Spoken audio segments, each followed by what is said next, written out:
Indonesia ke depannya. Ya, jadi bagi sobat-sobat semua, mari kita doakan ya agar beliau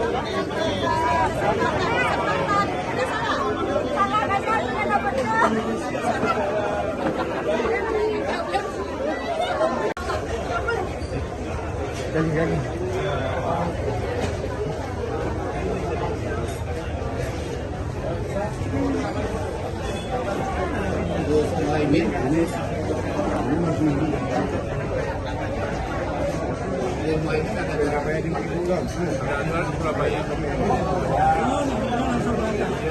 Pesawat yang paling banyak tidak sulit lagi di Jakarta dari Tengkareng langsung ke Surabaya.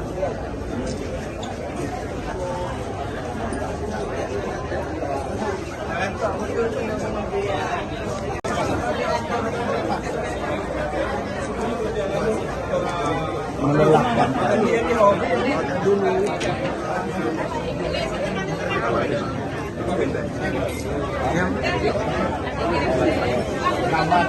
selamat datang di warung kita di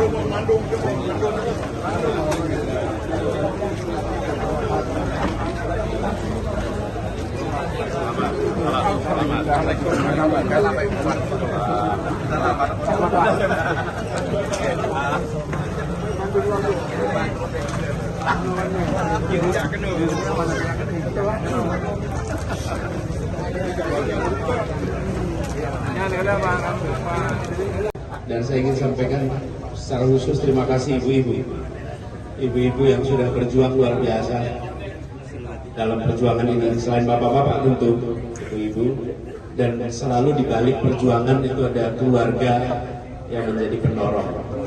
Dan keluarga itu ya betul, kepalanya adalah suami, tapi istri itu lehernya.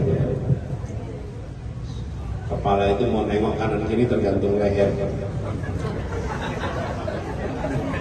Betul tidak?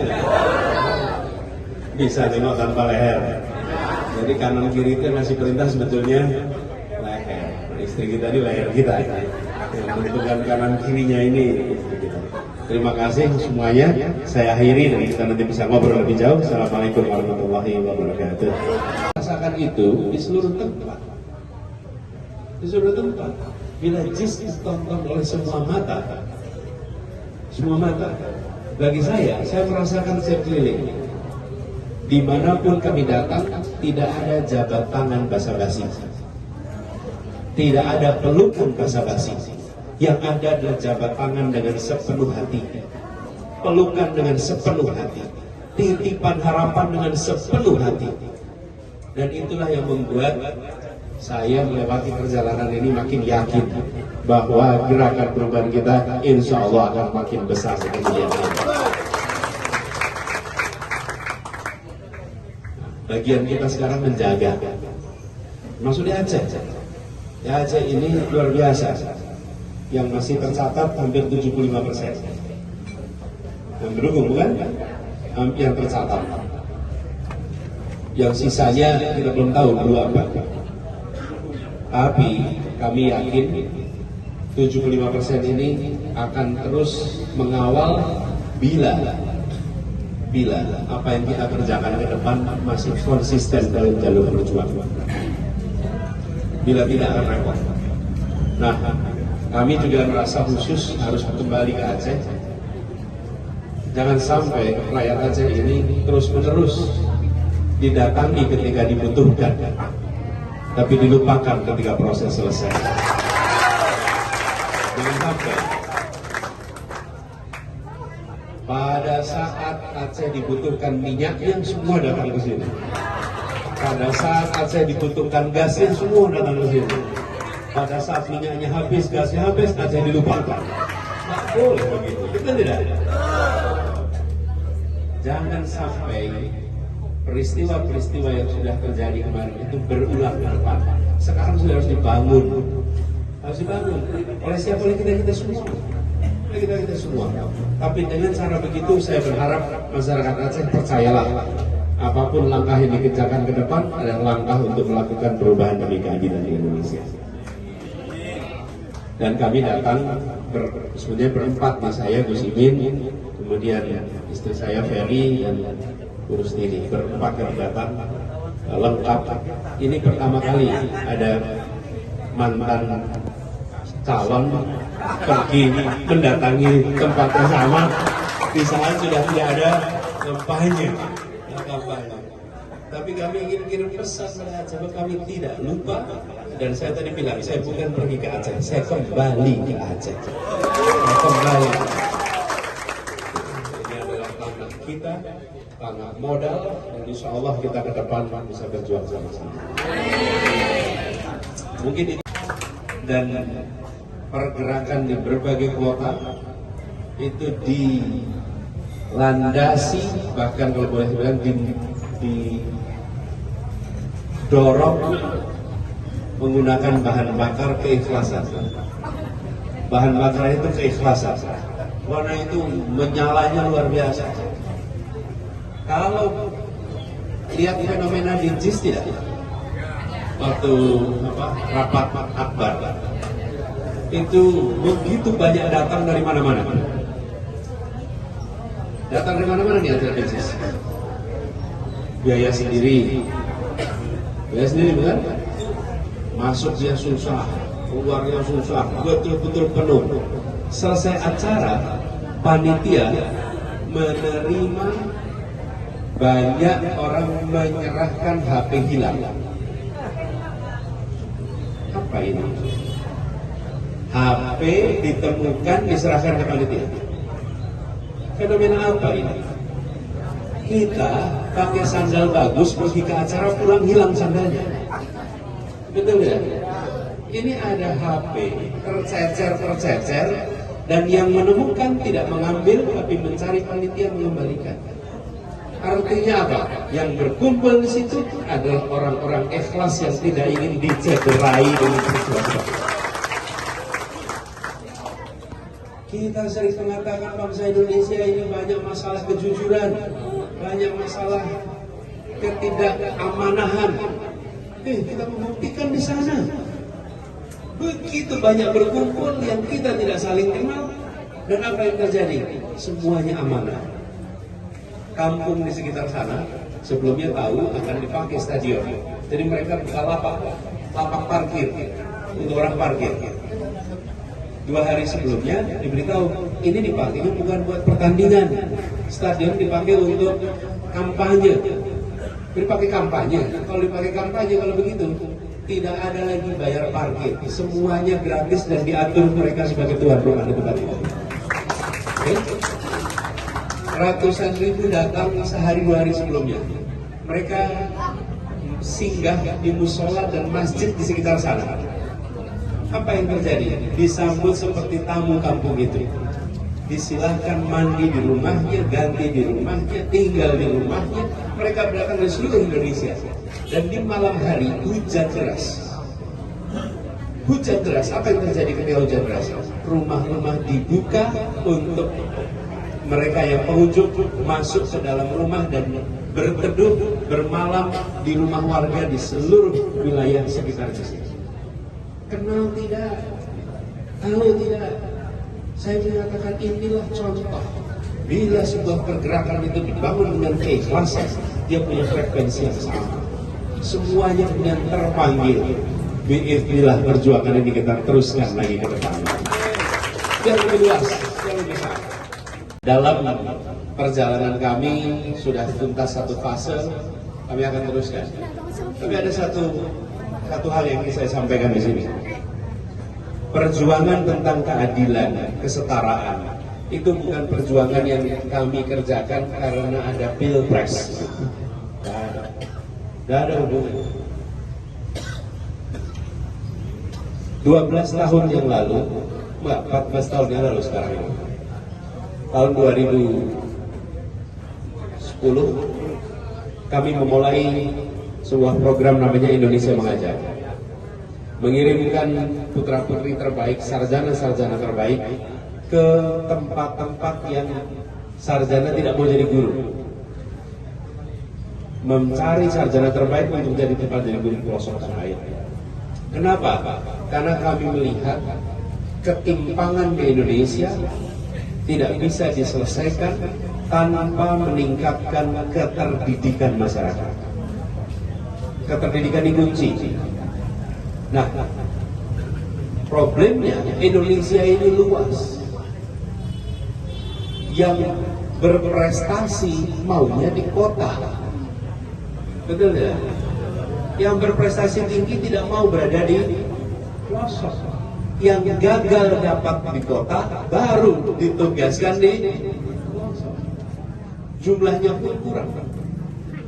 Lalu kita kerjakan itu semua di seluruh Indonesia, termasuk di Aceh. Kami mengirimkan guru-guru itu dari mulai tahun 2011 di Aceh Utara. Bahkan kalau di Aceh ini ada 2 atau 3 kabupaten di tempat-tempat yang sulit. Dan lucunya, anak-anak itu ketika sampai di sana dipanggilnya apa? Guru Jawa. Karena datang dari Jawa, jadi bukan guru Jawa mereka dipanggil. Tugas di sana. Apa yang dikerjakan supaya Indonesia setara? Ditugaskan kami di kementerian, temanya itu. Di DKI sama. Kemarin Pilpres begitu. Jadi saya ingin sampaikan kepada semua yang menitipkan kepercayaan. Pilpresnya sudah selesai, tapi perjuangan kita untuk keadilan belum selesai dan harus kita selesai. Tidak mungkin Pilpres panjang 5 tahun. Capek juga kan? Nanti tempat ini makin ramai aja pengunjungnya kalau Pilpres 5 tahun. Jadi selesai, tapi kita akan teruskan. Pertanyaannya kemudian apa berikutnya? Nanti kita jawab kalau ada di diskusi nanti. Nanti kita pikirkan sama-sama. Tapi saya ingin sampaikan kepada bapak-bapak ibu yang selama ini ikut memikirkan, terima kasih. Perjuangan kita kemarin, menurut catatan KPU ada lebih dari 40 juta yang masih tercatat sebagai pendukung kita. 40 juta. Mereka bukan orang-orang yang mendukung karena diberi imbalan. Mereka bukan orang-orang yang mendukung karena diberi paksaan. Mereka orang yang mendukung karena kesadaran. Pak Hamid ini yang pertama kali mengantarkan saya keliling Aceh. Saya tiba di Aceh 2005 atau 2006 ya? 2007 tidak lama. Pada masa itu masih suasananya. Saya diajak ke sebuah tempat namanya Loknah. Betul ya? Loknah. Dan saya baru pertama kali berjumpa dengan seorang dengan titel Panglima Laut. Betul ya? Panglima Laut. Saya pikir di sini banyak betul panglimanya. Panglima Laut di Loknah bersama dengan Bang Humam Hamid dan keliling kami ke situ. Sesudah itu berkali-kali datang di acara, kalau tidak syahwala, ada diskusi di kampus-kampus. Di kampus-kampus yang ada mahasiswanya. Kali ini kembali di kampus yang mahasiswanya semuanya seperti sekarang ini. Senior-senior semua di mahasiswa. Nah, sekalian, tadi malam saya jumpa dengan anak-anak muda. Luar biasa anak muda Aceh ini. Acaranya penuh sekali. Pemilu sudah lewat, Pilpres sudah lewat, kursinya disiapkan 1.400. Ternyata orang berdiri banyak sekali. Artinya semangat perubahan di Aceh tidak pernah padam. Kalau yang lebih senior ingin perubahan karena pernah muda, ingin perubahan, pernah mengalami. Tapi kalau anak-anak muda memilih untuk melakukan perubahan, mereka sedang berpikir tentang masa depan untuk yang lebih baik. Ini yang kita hargai. Dan tadi malam ada juga yang ikut hadir berusia 69 tahun. Terus beliau bilang, saya paling tua di sini. Saya tidak jawab langsung, tapi saya jawab sekarang. Di sini juga kelihatannya tidak ada yang belasan tahun usianya. Ada yang bawah 20 dari sini, Pak. Tapi begini, Pak, tua muda itu bukan soal hitungan jumlah tahun. Betul? Setuju nih sama tua-tua. Tua muda itu soal apa yang dipikirkan dan apa yang dibicarakan. Bila yang dipikirkan adalah masa depan, dan bila yang dibicarakan adalah masa depan, berapapun hitungan tahunnya, dia sesungguhnya masih muda. Ya.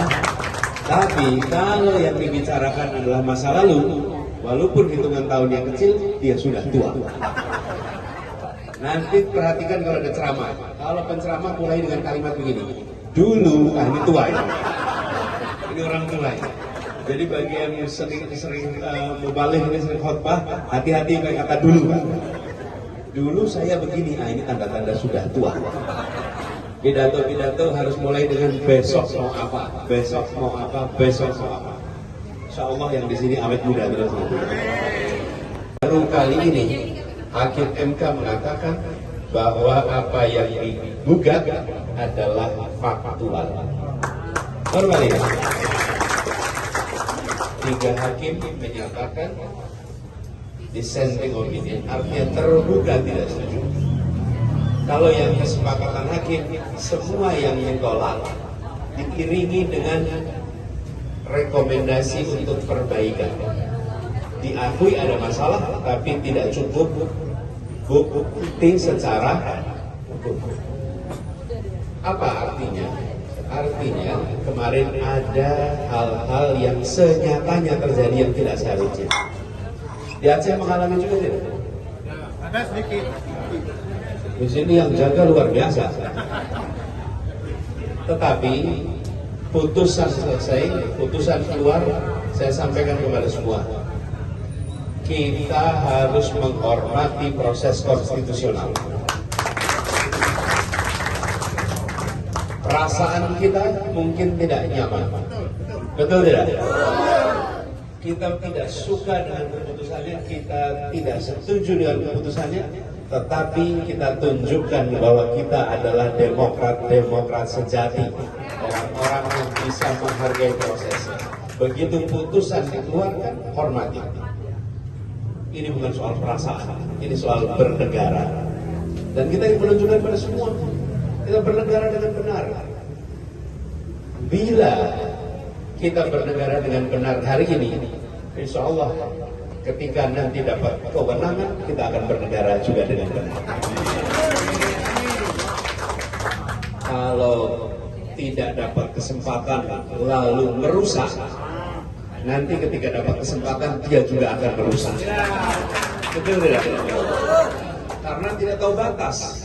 Kalau tidak dapat kesempatan tak tahu batas, kalau dapat kesempatan juga tidak tahu batas. Dan kita tunjukkan kita tahu batas itu, batasnya di sini. Dan ketika proses itu selesai, saya dengan Gus Imin sudah berencana akan ke Aceh. Selesainya pekan lalu.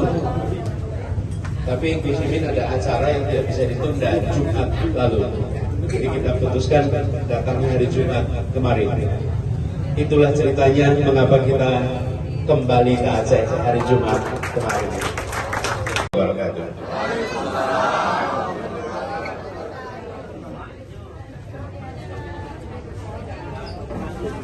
Alhamdulillah wa syukurillah wa la hawla wa la quwwata illa billah. Allahumma shalli wa sallim wa barik ala sayyidina Muhammad wa ala alihi wa ashabihi ajma'in. Rabbi shrah li sadri wa yassir li amri wa hlul 'uqdatam min lisani yafqahu qawli. Amma ba'du. Apa kabar Aceh? PHB Aceh. Pagi ini saya bersyukur sekali. Terima kasih kepada Prof. Umam Hamid yang sudah mengorganisir ini sehingga kita bisa bersilaturahmi bersama, bisa mudah-mudahan nanti tukar pikiran bersama. Karena katanya di sini adalah kampusnya rakyat Aceh. Betul ya? Kampus itu dari kata camp.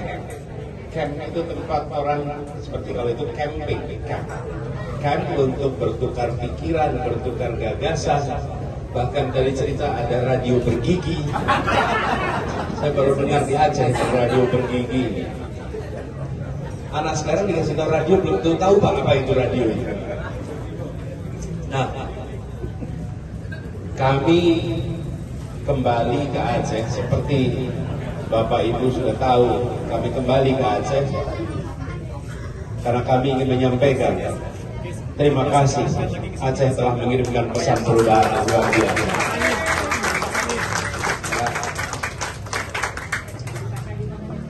Perjuangan kita yang kita kerjakan kemarin, insya Allah kita kerjakan dengan sekuat-kuatnya, dengan sehormat-hormatnya, dengan semulia-mulianya. Walaupun kita menghadapi bukan saja lawan yang besar, tapi segala macam cara yang bisa dikerjakan. Betul tidak? Tapi kami memilih untuk menjalani proses hingga tuntas. Hingga tuntas. Kemarin kami tiba di 2 pekan lalu ketika mulai proses di MK, kami tunjukkan semua. Pilpres sudah terjadi 5 kali. 2004, 2009, 2014, 2019, lalu 2020. Semua pilpres hasilnya dibawa ke MK, di-challenge atau ditantang, dipertanyakan oleh siapa? Oleh yang tidak menang. Yang menang tidak pernah bawa ke MK, yang angkanya dibawa ke MK. 4 kali pilpres, seluruh hakim MK menganggap tidak ada yang layak untuk diperhitungkan.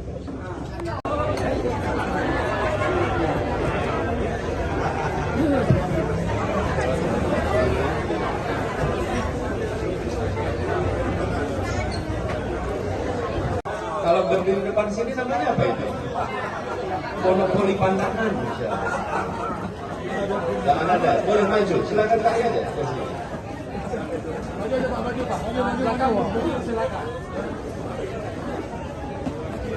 Bukan soal jauh dekat, tapi soal berdiri atau duduk.